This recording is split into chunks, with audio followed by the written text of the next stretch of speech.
Donc, dans cette première partie de l'exercice 1 du cours 1 sur les transports terrestres, qu'utilise-t-on comme matériau pour faire chauffer la chaudière d'une locomotive à vapeur? Alors, on en parle dans le film, on en parle dans le texte, plus ou moins. En fait, le contenu des pelles, donc les pelletés, sont remplis de charbon. Donc, du charbon qui, jeté dans la chaudière, va brûler et créer une pression utilisée pour faire tourner les roues. Alors, dans certains cas, par le passé, ça a pu être du bois. Et une période très étonnante pendant le krach boursier de 1929 et donc la Grande Dépression, on a eu, surtout au Brésil, qui est un gros producteur de café, des chaudières qui fonctionnaient au café. C'est-à-dire que plutôt que d'utiliser le café que plus personne n'achetait, parce que plus personne n'avait les moyens, eh bien on s'en servait pour faire chauffer les chaudières des locomotives à vapeur au Brésil entre 1930 et 1934. Voilà, petite histoire. Ensuite, comment les passagers sont-ils considérés? Eh bien, comme du bétail humain. On considère les passagers comme des animaux. C'est-à-dire qu'ils sont serrés, on se fiche éperdument d'eux, on n'a aucun respect pour les passagers. Ces deux personnages-là, ou plutôt celui qui veut absolument aller trop vite, n'a absolument aucun respect pour les gens qu'il véhicule. Maintenant, dans les différentes parties qu'on devait étudier, dans les différents transports, les transports terrestres non motorisés, donc c'est ceux qui vous permettent de vous déplacer, attention, objet technique, hein. Ceux qui m'ont dit les chevaux ou les bœufs, ça ne va pas. C'est pas un transport, un moyen de transport inventé par l'homme. Le cheval ou le bœuf, ce sont des animaux. Donc, qu'est-ce qu'on va retenir, nous, dans les objets techniques inventés et conçus par l'homme, avec un grand H, hein, l'humain, l'être humain. Donc, on a le vélo en tout premier. On verra l'évolution du vélo, justement, ce qu'il en est. La trottinette, le roller, ou les rollers, le skateboard. Donc tout ça, ça roule sans moteur. La seule force qui vous permet d'avancer, c'est la force de vos muscles. D'accord.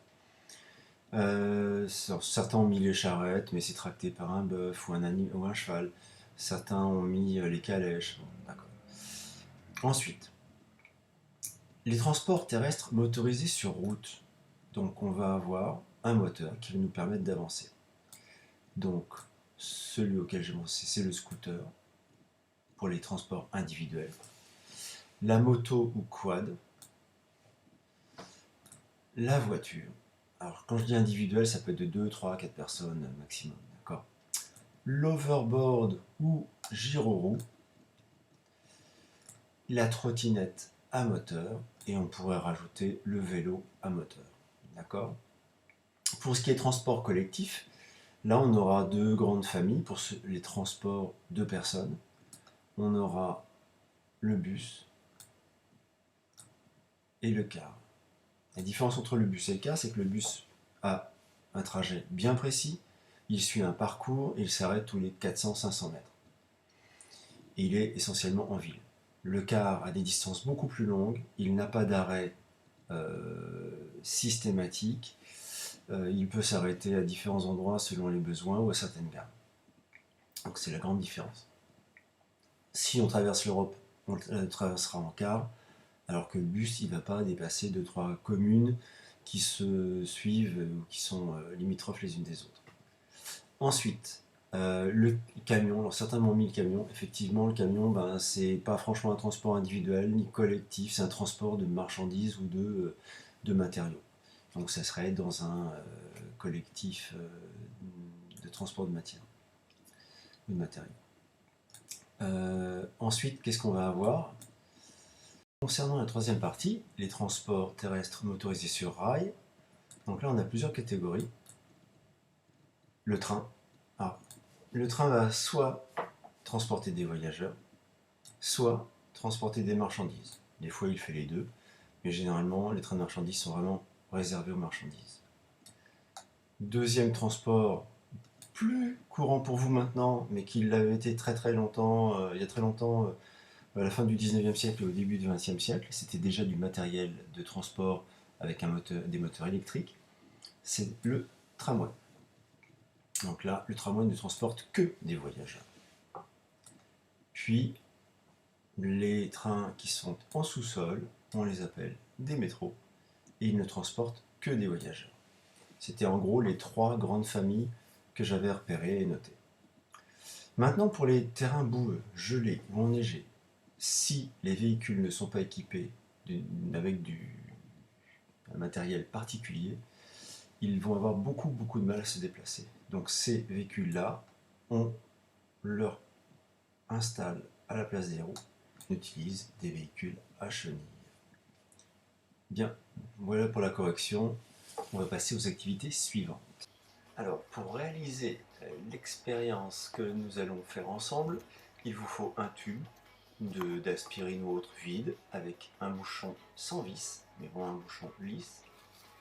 Donc ça peut venir d'une boîte d'efferalgan avec des pastilles effervescentes. Donc vous prendrez un quart de pastille, ça suffit amplement. Vous aurez besoin d'une bouteille d'eau, enfin un tout petit peu d'eau dans une petite bouteille. Et une fois que vous avez ce matériel-là, on va pouvoir faire l'expérience ensemble. Si vous êtes prêts, on peut commencer. Donc un bouchon sans vis, c'est impératif. Vous mettez la moitié d'eau dans le petit contenant.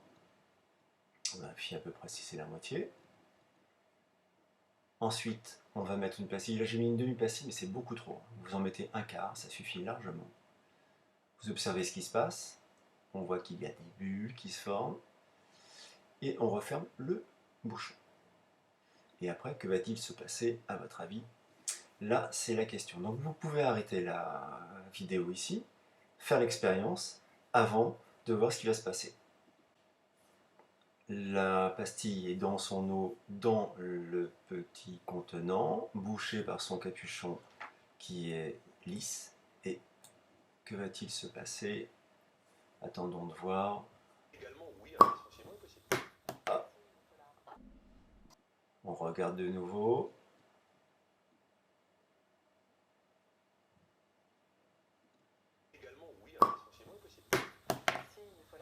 Donc on a une expulsion du bouchon, comme vous le voyez. Donc on va le faire au ralenti, si c'est possible.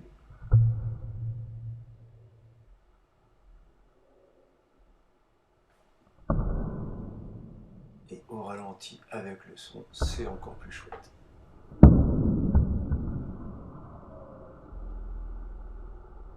Donc qu'est-ce que j'ai inventé ici? Eh bien tout simplement le canon.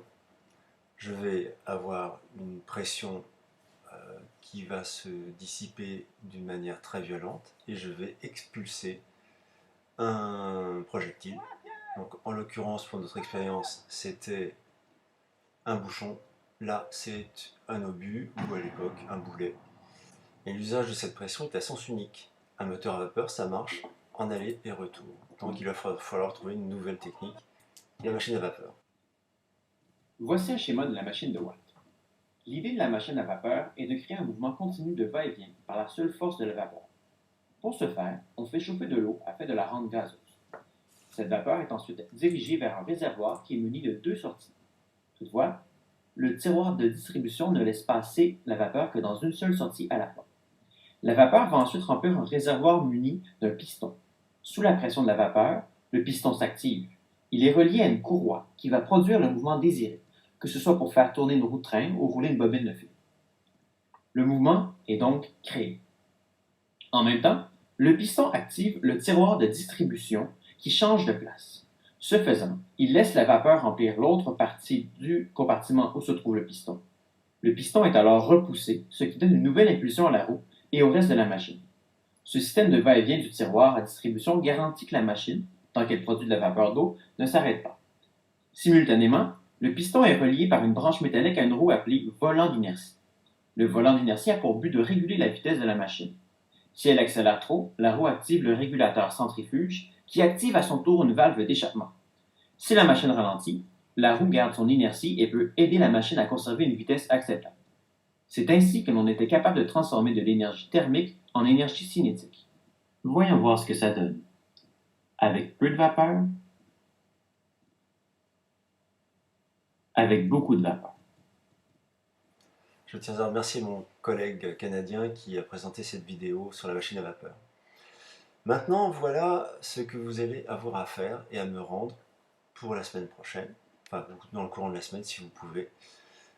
C'est une synthèse du cours d'aujourd'hui. Passez une bonne séance d'activités techniques et technologiques, amusez-vous bien et attention à ne pas vous blesser quand même avec le bouchon. Au revoir et à bientôt.